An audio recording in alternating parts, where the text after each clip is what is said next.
Ils sont avec nous comme tous les matins du lundi au jeudi, Didier Passamonique et Kéliane Nguyen, nos deux passionnés de bande dessinée. Bonjour messieurs. Bonjour Ilana. Ça va ce matin la forme, oui, la patate? c'est toujours un peu tôt pour nous, mais bon. En tout cas, ça fait plaisir, vous êtes bien habillés, vous êtes beaux, vous êtes frais, ça fait du bien. Oh là là, on est rasé de près. Alors ce matin, Didier, justement, je me tourne vers vous et vous nous parlez d'un western un peu spécial. Hein. C'est le moins qu'on puisse dire. Hein. Le western, habituellement, c'est l'empire des mecs. Hein. Les vrais, ceux qui fument des Marlboro, qui meurent comme des chiens en toussant, parce qu'ils viennent de recevoir une balle dans le buffet. Hein, c'est l'univers des bons, des brutes, des truands, dégoulinants de puanteurs, avec une barbe d'une semaine au moins, un univers de vachers, de durs à cuire, au regard fin et aux réflexes rapides. Vrais mecs, quoi. Voilà.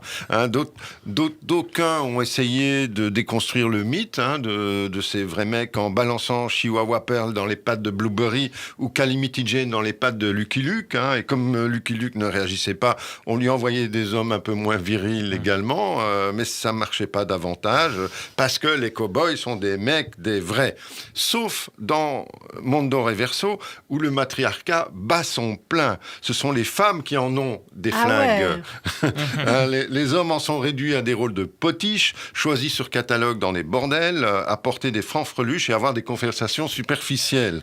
Voilà, c'est ça Mondo Reverso. Hein. Dans le paysage, il y a Cornelia, une desperadette sans attache. Desperadette, il était temps qu'on féminise toutes les fonctions, toujours en retard l'Académie française. Hein. Elle croit sur son chemin des bandites, forcément, et même des trans qui changent de sexe, car il vaut mieux être du bon côté du flingue si on veut tirer son coup. C'est le monde à l'envers. Oui, c'est pas très élégant, mais bon. Ça a l'air quand même très intéressant. Voilà, tout ça. oui, c'est ça, Mondo Reverso, une farce drôlatique parue en feuilleton dans Fluide Glacial. C'est le journal de Guéluron et de Pervers Pépère, et qui sort là pour les fêtes. Le dessin de ce western résolument féministe est absolument magnifique. Il est de Dominique Bertaille, c'est dessinateur désormais célèbre de Madeleine Résistante.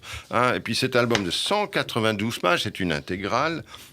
Un moment délirant est un moment délirant qui égaira votre bibliothèque, en même temps qu'il donne à réfléchir sur la pesanteur des clichés véhiculés par la culture populaire. Et on adore la couverture, en tout cas, de cette femme qui domine clairement avec un homme en robe juste derrière. Absolument. Eh bien, ça s'appelle Mondo Reverso. Voilà, c'est par Reverso. Arnaud Le Goueflec et Dominique Bertaille chez Fluide Glacial. Merci Didier. Alors, c'est à vous à présent, Kéliane. Et là, retour en grâce pour Jim Bishop. On parle de Mon ami Pierrot. Exactement. Vous avez l'habitude sur Radio J, on va passer du coq à l'âne encore une fois. Et visiblement, pour Jim Bishop, on va pas faire de la pub pour la radio concurrente, mais pour notre prix qui a gagné le dernier prix France Bleu Actua BD.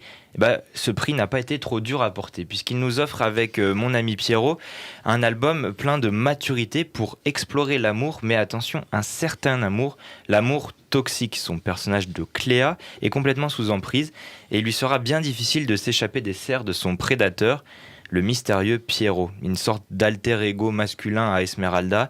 C'est un charmant saltimbanque qui l'a fait complètement craquer. Il est très mystérieux sous son chapeau pointu bleu, sous ses cheveux roux et même ses lèvres vertes. Il n'y a vraiment pas à dire, ce Pierrot est réellement intriguant. Alors l'idylle est parfaite jusqu'aux inévitables embûches. Puisqu'il en faut bien, Ilana, Cléa est éperdument amoureuse, mais elle déjante vraiment rapidement face à un Pierrot de plus en plus distant et de plus en plus bizarre avec les autres. Ouais. Mais alors elle se demande, qui diable est-il ? Est-il trop tard pour elle pour se sauver du piège ? Qui se referme sur elle. Exactement. Et oui, on parle de l'amour toxique. Alors peut-être pour terminer, qu'est-ce que vous en avez pensé, vous, Kéliane ?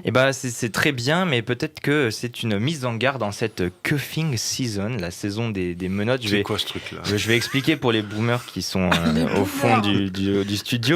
C'est un concept complètement inventé par les Américains et qui est la saison des menottes en français. C'est une saison qui commence maintenant à peu près à l'automne jusqu'à la Saint-Valentin, où pour pallier la morosité, la rentrée des vacances, le retour des cours, le retour du travail, les gens veulent à tout prix se mettre en couple. Et peut-être que Jim Bishop nous envoie un message d'alerte pour nous dire attention, l'amour toxique existe. Attention aux personnes malveillantes. Donc si j'ai bien compris, il faut attendre le cuffing season pour essayer de. C'est pour ça, moi j'aime beaucoup cette période de l'automne. Je sais pas pourquoi les gens n'aiment pas. Moi je trouve ça, j'adore. Bah oui, les feuilles mortes se ramassent à l'automne. J'adore. Encore un truc de C'est boomer. très sympa. En plus, on peut manger sans se soucier du bikini body. Moi, je trouve ça super. C'est vrai que il y a des bons avantages à la coiffine. C'est vrai, si on va à Tel Aviv, c'est mieux, effectivement. Merci beaucoup, Kéliane Nguyen. En tout Merci cas, à mon vous. ami Pierrot, donc publié chez Glénat. Merci Didier Passamonique. On se retrouve très bientôt, comme tous les jours sur À Radio J. bientôt, Ilana. À bientôt.